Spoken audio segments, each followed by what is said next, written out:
Hello, this is Beverly from scrapandthread.blogspot.com.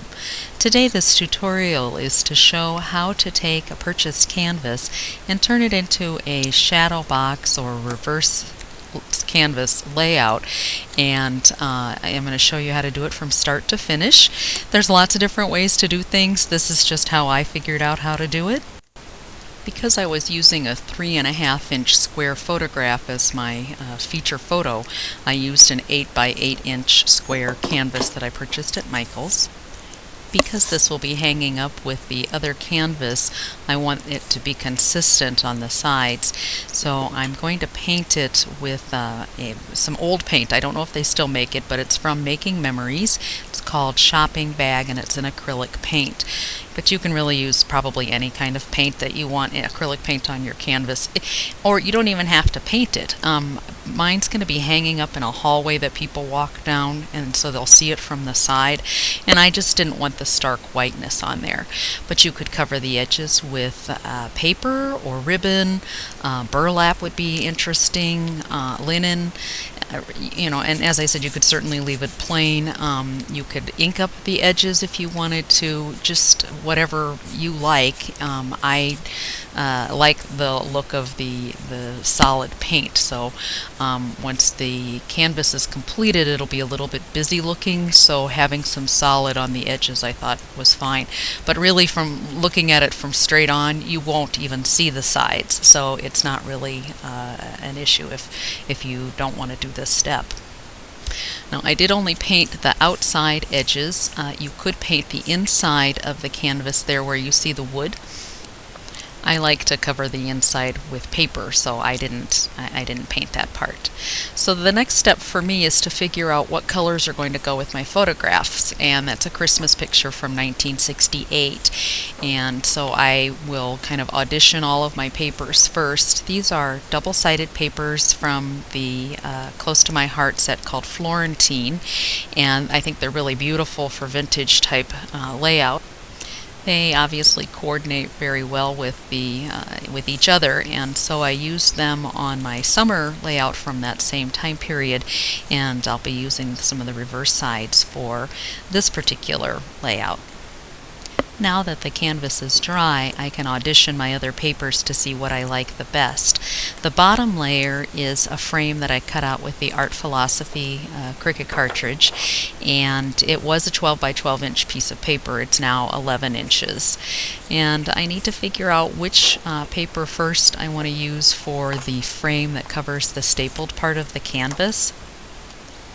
I want it to coordinate with my outside olive-colored frame, but I also need it to go with the photograph, obviously, and the papers that are going to go on the inside. So I tend to go through a kind of an auditioning process, and I'm making you go through the whole process with me so you can see kind of what I'm thinking and why I'm doing what I'm doing. Now, if I would use a piece of cardstock that didn't have a pattern like this, I could cut it from the edge, but this particular one has this beautiful design to it, and I don't want to lose the design, and I want it to be centered. So I am going to end up cutting out the center part of that to use as my frame. But initially, I'm trying to figure out what's going to work for the outside, and then a different color for the inside part, which is about a 5-inch square for me based on the size of my canvas. There's blue in that dress, and so I chose the blue for the inside part. I always do all of my auditioning and putting everything together before I ever glue anything down. It helps to make sure that I don't make any mistakes. Well, I should say, or limit my mistakes.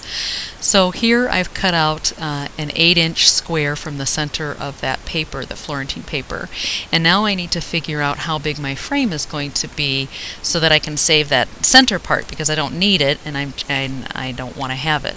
So I measured across, and for mine the frame is 1.5 inches wide of the wooden part where the canvas is wrapped around behind. So I am going to cut out a frame here, and I put put my paper up to the top of the cutter. I find 1.5 inches, and that's when I place the blade into the paper, and I cut it all the way down to 6.5 inches.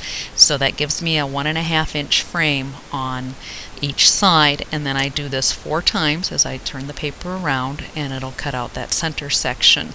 And then this way my paper will fit exactly over the canvas. It's a good idea to measure all the sides of your canvas to make sure that it was put together evenly before you do any cutting of your paper if you are cutting out a frame like this. And they do come in different sizes, so yours may not be 1.5 inches wide, and your 8 inches, if you get an 8-inch canvas, may not be exactly 8 inches. This one happened to be, but I've had some that have been just a smidge off, and if it was very important for the paper to fit exactly, I would have to cut it a little bit differently. So after cutting out the frame, I double check to make sure that it fits on my canvas properly, and I'm also checking to make sure that I like how that looks with the olive stamped cardstock underneath and then the blue Florentine pattern paper on the inside. I do double check what I do quite a bit, just it's part of my personality, but it's also so that I don't have to cut things and waste paper, because I'm a bit of a paper hoarder, and so this kind of eliminates some mistakes. For me, the process of seeing it come together is always really fun, and so I don't mind taking the extra time to audition these things. I'm going to try my 2 frames that I had made on there. These were both cut with the Cricut Art Philosophy cartridge also. They were cut with the layers level. That one is the square 1, and it was cut at 8 inches, and the smaller one was the square 3 again, but it was also cut at a layer, a 6-inch layer. I didn't stamp that inside frame, so I'm going to need to do some background random stamping, and so I'll do that before I assemble it. So here's the really fun part for me. I get to put it all together. I'm using Claudine Helmuth's Studio Multi-Medium in the matte finish from Ranger to adhere all my pieces together. And I'm using a foam brush. It's a 1-inch foam brush, and I'm applying this to the inside of the back of the canvas. You could apply it to the paper. It doesn't really matter. I tend to like to do it onto the canvas just because it makes less of a mess. It's a fairly thin layer, but it's an even layer of the multimedium, and then I kind of fold up and bend in my paper so it'll fit under there. It does go underneath the canvas, the wooden part of the canvas, just a little bit, so that it would also sort of be held in with the canvas itself. But I don't want it to shift or wiggle, so that's why I did adhere it down in there. Sorry, my head got in there. So now I'm going to apply the adhesive to the inside edges. You don't need to cover the inside edges if you don't want to, because you can't really see them all that much, but I like to cover everything, so I did. I cut strips of paper. They were about 5/8 of an inch wide, based on measuring the inside part of the canvas there. You could put ribbon in there, you could ink it up, you could paint it, whatever really you like.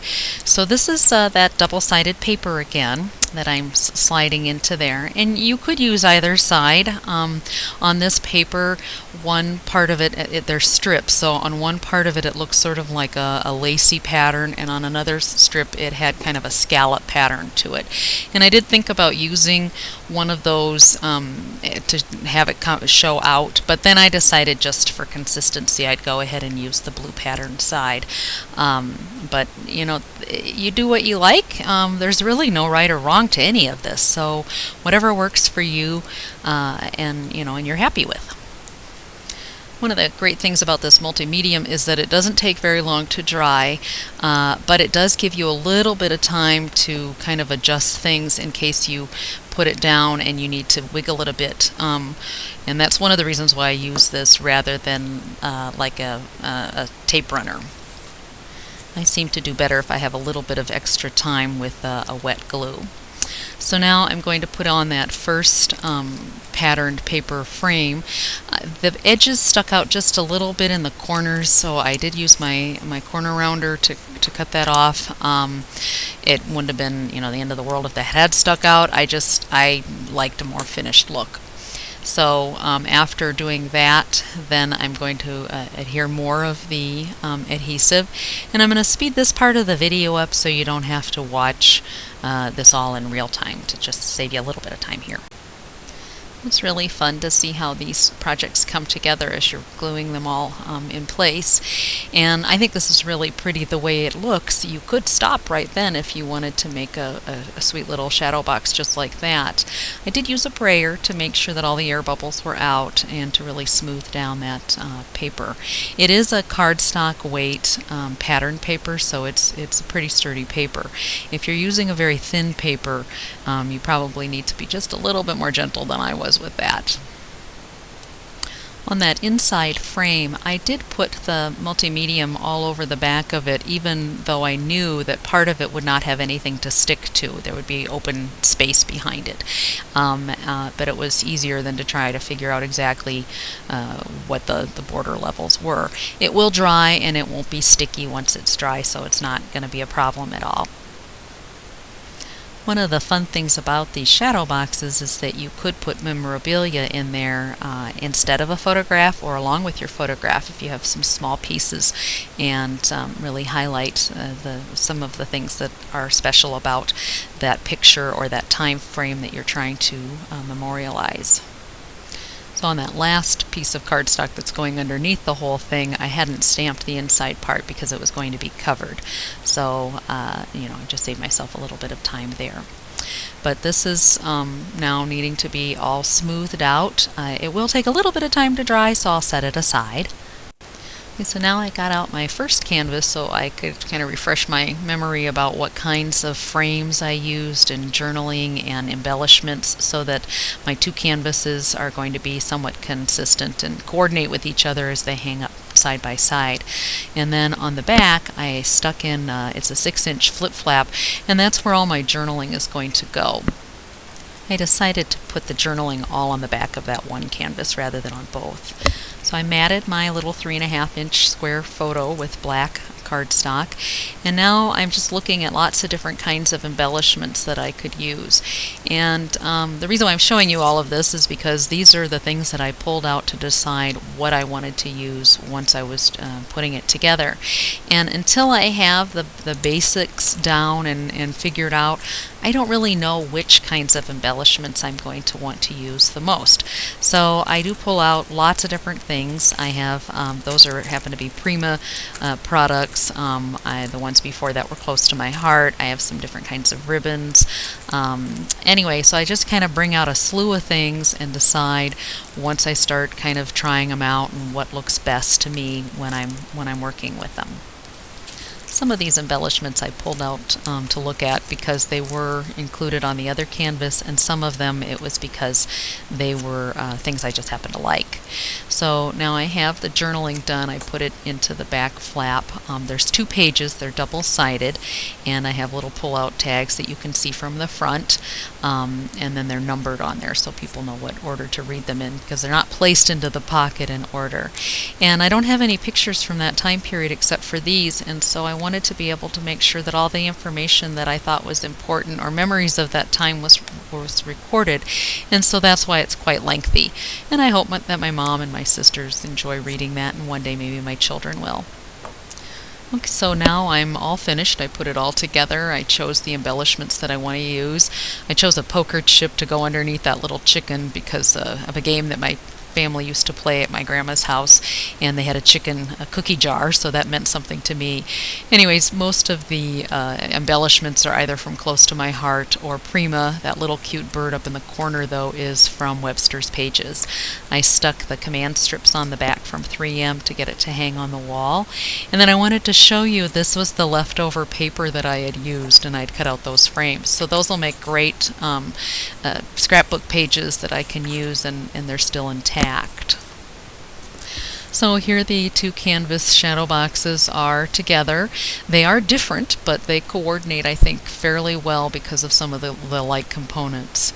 I really appreciate your time that you spent with me today. Thank you so much. If you have any questions, please leave me a comment or visit my blog at scrapandthread.blogspot.com.